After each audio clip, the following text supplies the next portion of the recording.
लेकिन बड़ी खबर हमास चीफ से जुड़ी हुई भी है। हमास चीफ इस्माइल हानिया से जुड़ा बड़ा अपडेट जो कि तुर्की पहुंचा है। एर्दोगन ने प्रतिनिधिमंडल का स्वागत किया।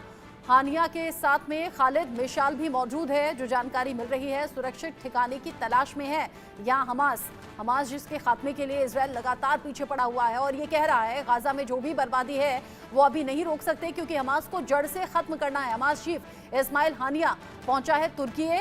एर्दोगन ने प्रतिनिधिमंडल का स्वागत किया है। हानिया के साथ में बताया जा रहा है खालिद मिशाल भी मौजूद है।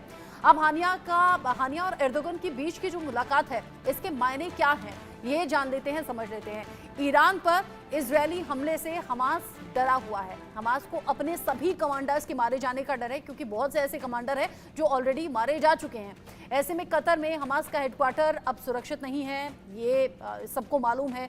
हमास के पास सुरक्षित ठिकानों को लेकर विकल्प अब बहुत कम बचे हैं क्योंकि गाजा में जहां छिप कर हमास ने अपने ठिकाने बनाए हुए थे या फिर अंडरग्राउंड जो ठिकाने बनाए हुए थे, जो सुरंगनुमा थे, उन्हें भी बर्बाद इजरायल के सैनिकों ने किया है। ऐसे में ईरान के समर्थित गुटों को खत्म करने का इजरायली प्लान यहां पर नजर आ रहा है। ईरान के समर्थित जो गुट हैं उन्हें खत्म करने के लिए इजरायल जिस तरीके से प्लान बना रहा है उसमें ये मुलाकात क्या मायने रखती है और किस तरीके से इस मुलाकात को देखा जाए जब इजरायल लगातार हमास के खात्मे के लिए आगे बढ़ रहा हो और गाजा में लगातार तबाही और बर्बादी का मंजर हो। बख्शी सर, इस मुलाकात के मायने आप कैसे देख रहे हैं?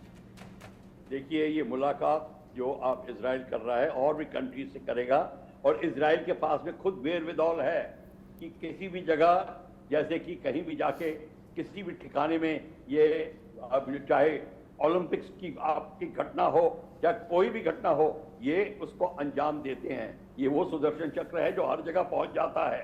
तो ये इजराइल की खूबियत खासियत है।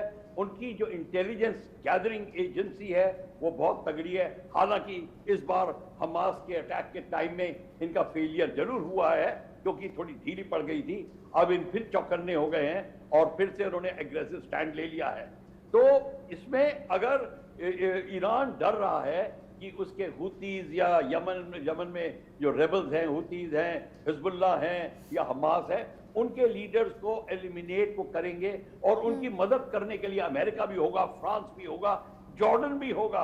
तो ये सारी की सारी कंट्रीज ये करेंगे और धीरे धीरे ईरान को थोड़ी हैरानगी ये हो रही है कि कई इस्लामिक कंट्रीज अब इस समय उनके साथ नहीं दे रहे और बल्कि इजराइल का साथ दे रहे हैं। ये उनको थोड़ी चिंता है। हाँ। पर इसका मतलब ये नहीं कि ये ईरान स्टेप नहीं उठाएगा, ईरान काउंटर स्टेप उठाएगा।